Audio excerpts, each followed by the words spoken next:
नमस्कार दोस्तों, current affair with Wasim Khan में आपका एक बार फिर स्वागत।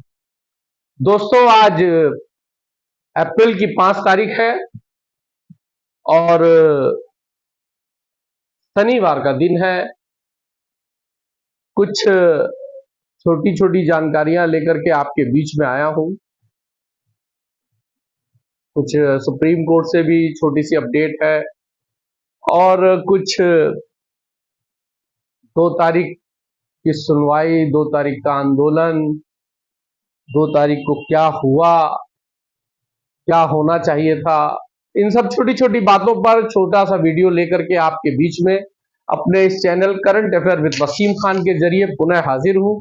और हर बार की तरह आपसे वही पुराना निवेदन है दोस्तों कि अगर आपने हमारे इस चैनल को सब्सक्राइब नहीं किया है तो प्लीज सब्सक्राइब करिएगा। वीडियो में दी गई जानकारी अच्छी और सच्ची लगे तो इसको लाइक और शेयर जरूर करिएगा। दोस्तों, बेल आइकॉन के बारे में मैं नहीं कहता, लेकिन मैं इस बार आपसे इसलिए कह रहा हूं कि आप बेल आइकॉन जरूर दबाए रखिएगा, क्योंकि ये पल पल खबरों का दौर चल रहा है। पल पल कभी भी किसी वक्त भी बड़ी अच्छी खुशखबरी आप तक आ सकती है, चाहे वो कोर्ट के माध्यम से या चाहे सहारा प्रबंधन के माध्यम से।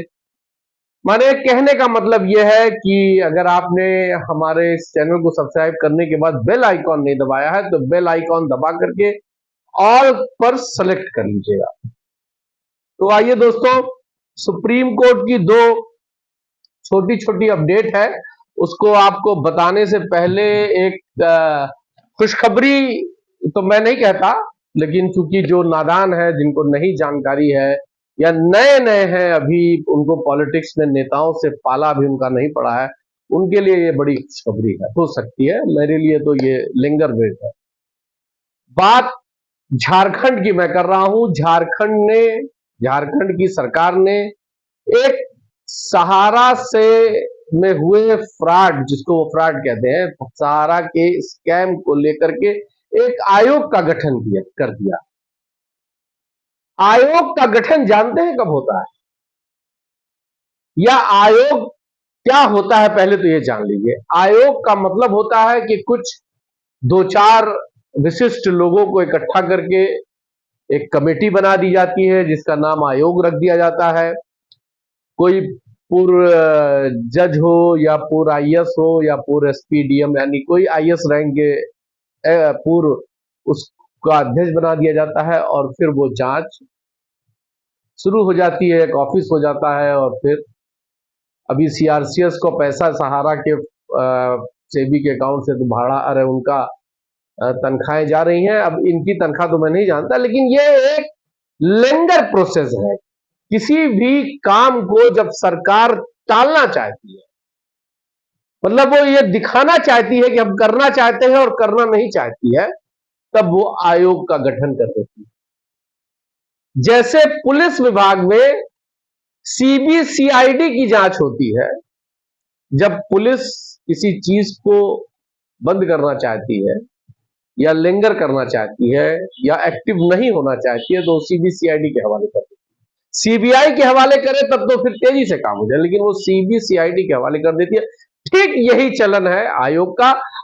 मैं इस पर लंबी बहस नहीं करना चाहता हूं, लेकिन मैं आपको ये चीज कहना चाहता हूं कि आप आयोग, इस देश में कितने आयोग बने और कितना समय लगा उनका, और कितने समय के बाद उनके फैसले आए और उन फैसलों पर कितना अमल हुआ, ये आप जरूर देख लीजिएगा। इतिहास के पन्नों से ये आपको मिल जाएगा। लेकिन अभी तक का जो इतिहास रहा है वो बहुत अच्छा नहीं रहा। झारखंड की सरकार को करना क्या था, कर क्या रही है? उनको करना था मुआवजा देने की बात। मैं 2 तारीख के आंदोलन का एक वीडियो देख रहा था, तो उसमें पता लगा कि 75 लोगों का नाम झारखंड से सेलेक्ट हुआ है। 75 लोगों को, ओनली 75 लोगों को मुआवजा देना है। उस मुआवजे को देने में हाथ पांव फूल जा रहे हैं। 75 लोगों, मरे तो है 10,000 के करीब, जैसा ये लोग आंकड़ा बताते हैं, लेकिन 75 लोग जो जस्टिफाई हुए हैं, जो वेरीफाई हुए हैं, उन 75 लोगों को भी झारखंड की सरकार मुआवजा कब देगी ये पता नहीं है। फरवरी बीतने दीजिए, मार्च आने दीजिए, मार्च तक बड़ा हो जाएगा, मार्च खत्म, अप्रैल की आज 5 तारीख हो गई। जेलें सज रही थी, वो जेलों का क्या हुआ? वो सजी जेल, जो झारखंड की जेलें सज रही थी, उसमें कौन आ गए? वो कहां गए? वो लोग जो एंटी सेपेटरी बिल के लिए दौड़ रहे थे, भाग रहे थे, उनका क्या हुआ?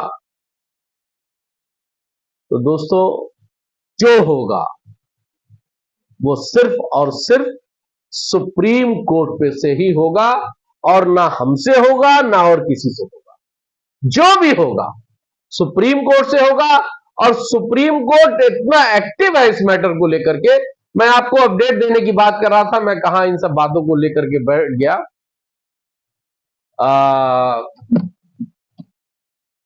झारखंड ने एक आईए लगाने की भी बात की, उस आईए का क्या हुआ?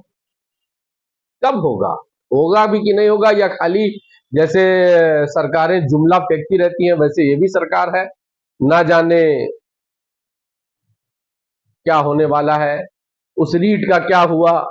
जो लोगों से पैसा लेकर के रीट दाखिल की गई थी, उसकी तारीख का क्या हुआ? उस एफआईआर का क्या हुआ जो लोगों पर हुआ था?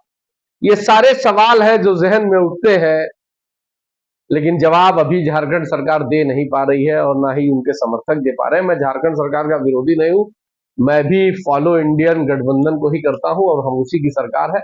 लेकिन मैं सच को एक्सेप्ट करने में और सच को कहने में कहीं कोई गुरेज नहीं करता, वो चाहे किसी की भी सरकार हो। दोस्तों, मैं अपडेट की बात कर रहा था, 2 छोटी छोटी अपडेट है, वो मैं आपको बताना चाहता हूं कि एक सहारा सेबी का जो केस था, जो 2 तारीख को सुनना जाना था, जिसकी डेट 12 फरवरी 2025 को ही तय कर दी गई थी कि 2 तारीख को वो सुनी जाएगी, उसकी अभी कोई कंप्यूटर जनरेटेड डेट नहीं आई। क्यों नहीं आई? मेरा कयास है, ये जरूरी नहीं कि जो मेरा कयास हो वो सही हो जाए, लेकिन मैंने पिछले वीडियो में भी आपसे कहा था, फिर आपको कह रहा हूं कि मेरा कयास है कि 18 मार्च को 12 फरवरी को डेट पड़ी थी 2 अप्रैल के लिए, और इस बीच 18 मार्च को सुलह समझौता दाखिल हुआ, और सहारा क्या सुप्रीम कोर्ट की वेबसाइट ने इस केस को क्लोज्ड शो करना शुरू कर दिया, सेटल्ड बताना शुरू कर दिया। इसलिए मुझे यह लगता है, विशेषज्ञों को भी यह लगता है कि अब जो है वो जो भी डेट आएगी वो ऑर्डर की आएगी। हो सकता है कि जो सुनवाई, जो समझौता सील्ड पैक लिफाफे में दाखिल हुआ है, उसका गहन अध्ययन हो रहा हो सकता है उस सुलह, उस फैसले पर कोई मोहर लगने की तैयारी हो रही हो सकता है कि 12 साल पुराना ये मामला इतनी जल्दी उस किसी निष्कर्ष पर, सुखद अंत पर पहुंचने में समय लग रहा हो। इसलिए मुझे ये लगता है, मेरा ये कयास है कि सरकार, सुप्रीम कोर्ट सुनवाई की डेट नहीं, अब सीधे ऑर्डर की डेट आएगी। ऐसा मैंने पिछले वीडियो में बताया था, फिर आपको बता रहा हूं। वजह क्या है कि 2 तारीख को ही दोस्तों सहारा का एक case commissioner of central excise Lucknow, Sahara India versus commissioner of central excise Lucknow के का भी केस था, जिसका जो 2024 में ही दाखिल हुआ है, जिसकी डेट जो है वो भी 2 तारीख थी, और इसकी जो केस डायरी है वो 26/360 है, जो 2024 में दाखिल हुआ है, और इसकी डेट जो है कंप्यूटर जनरेटेड डेट जिसको हम कहते हैं, वो 16/4 को पड़ी। कहने का कुल मतलब यह है दोस्तों कि इसकी डेट 16/4 को पड़ी, लेकिन सहारा से भी जिस पर सेटल दिखाया जा रहा था, उसकी कोई कंप्यूटर जनरेटेड डेट अभी तक नहीं आई है। कुछ लोगों का कहना है कि डेट आ जाएगी, जल्दी आ जाएगी। मुझे भी यह लगता है डेट, अब जो डेट आएगी वो सुनवाई की से ज्यादा फैसले की डेट होगी। हो सकता है कि फैसला सुनाने की डेट हो, ऐसी ही आशा है, और सुखद फैसला आना चाहिए, यही आशा है दोस्तों। जय हिंद।